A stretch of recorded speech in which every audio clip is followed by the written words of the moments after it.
Hello YouTube, this is Morgan, Airspeed Prime here with my next Boruto anime review. This one's going to be for episode 96, which is called Blood, Sweat and Tears.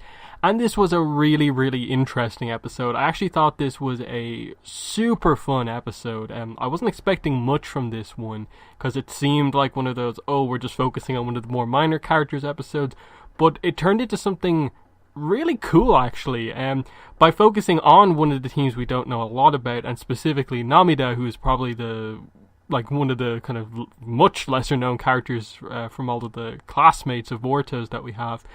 It turned this episode into what could have been just a complete waste of time into a very enjoyable episode that referenced a lot of different things, and the simplicity of basically just having it be she wants to improve herself, so she decides to learn one jutsu, and the training for that jutsu helps her to change her kind of usual signature jutsu into something that could be in the future.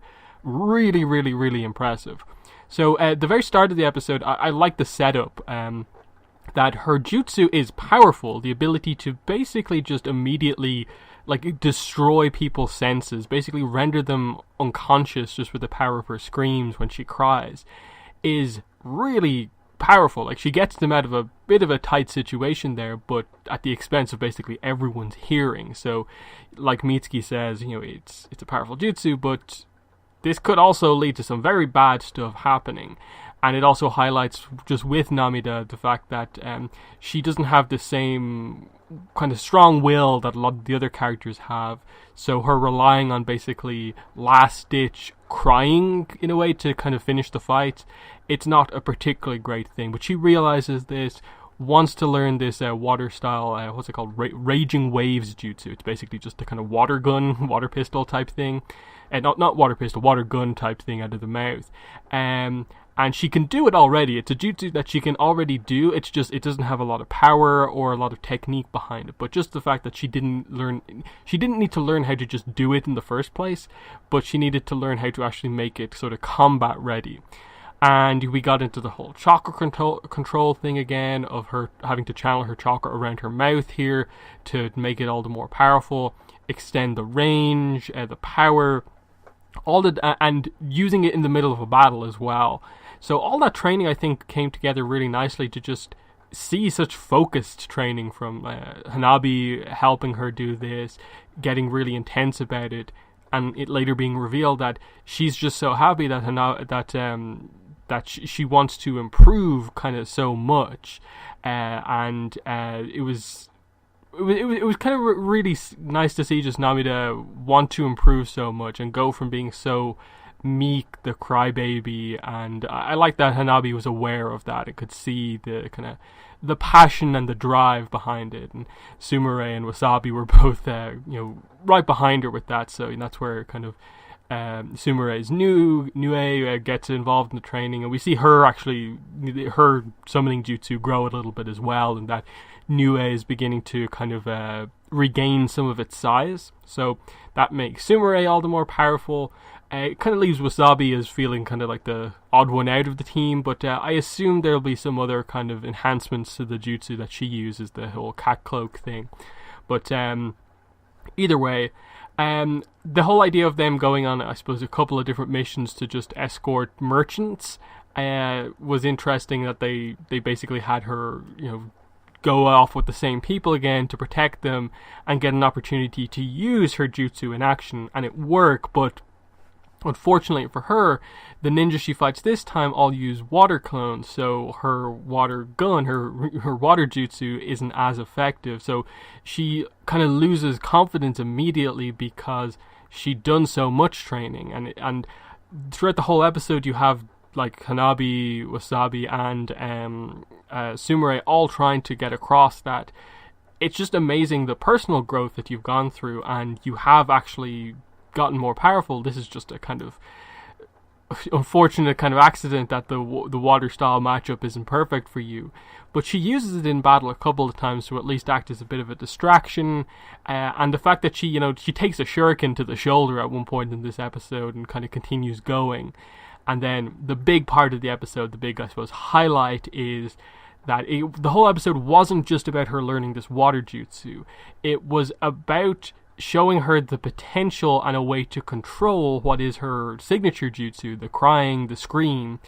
And she does this controlled, focused, basically sonic boom kind of burst attack, which I like the effect. They had this whole kind of like rainbow prism thing that she like aims it through, that like forms in front of her mouth, and then she just like fires this kind of laser beam basically at them. And the effect that they showed was, it got it across as being like this obscenely powerful jutsu. Like, there are very few characters right now in the show, especially like on the teams that are at this age, who have a jutsu that can do this much damage. Like, of course, Boruto, Sarada, they can do damage up close because Sarada is so strong, has the kind of Sakura strength. Boruto has, of course, the Rasengan, which is kind of more of a kind of contained blast, but it can do kind of wide damage when it needs to. But just like the idea of a kind of explosion style jutsu almost like this is really, really incredible, and it makes that team suddenly seem all the more impressive. That like they have Hanabi, who's like this amazing up close fighter who I assume can use a lot more jutsu than she used in this episode. Sumire, we know, is just really strong with water style. She shows that it up again. The summoning animal, you have your up close fighter with Wasabi, and now all of a sudden you potentially have this amazing long range fighter in why do I keep forgetting her name, even though it was her episode? There's so I think it's just like kind of learning all of these characters' names again, because like you see them kind of so infrequently throughout the entire episode. But like I said, it was just that kind of unfortunate thing there.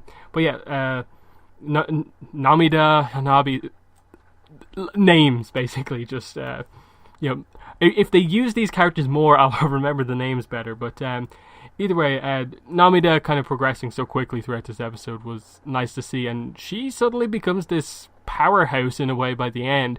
Of course, they got across the idea that like she doesn't have complete chakra control, and that she tried to use the technique again and it didn't work, and it ended up just going back to being the standard scream thing. But over time, I suppose this suddenly becomes this potentially 1-2 shot kind of jutsu that she can use every so often, that this team has as this kind of get out of jail free card in a way. And I think that's just a really cool thing to have for this kind of more forgettable team of the group. So yeah, they also talked about how there's a scroll written by the first Hokage, which was a nice little thing to get across the seriousness of like, this is an important escort mission. But for the most part, the focus was all on Namida and her jutsu, with some nice backup, getting across how close this whole team is together, that they all support each other and they're all growing as well. A little bit on Hanabi as well in the episode, in that you had, I think, Sumire referenced the fact that she's from the Hyuga clan, and that she's otherwise so, Hanabi is so nice, getting to see this more kind of strict side of her when she's driven and focused is actually really cool to see. So yeah, that's been the review for this episode. In the comments, let me know what your thoughts were on this one, but that's been the video. Thanks for watching, and bye.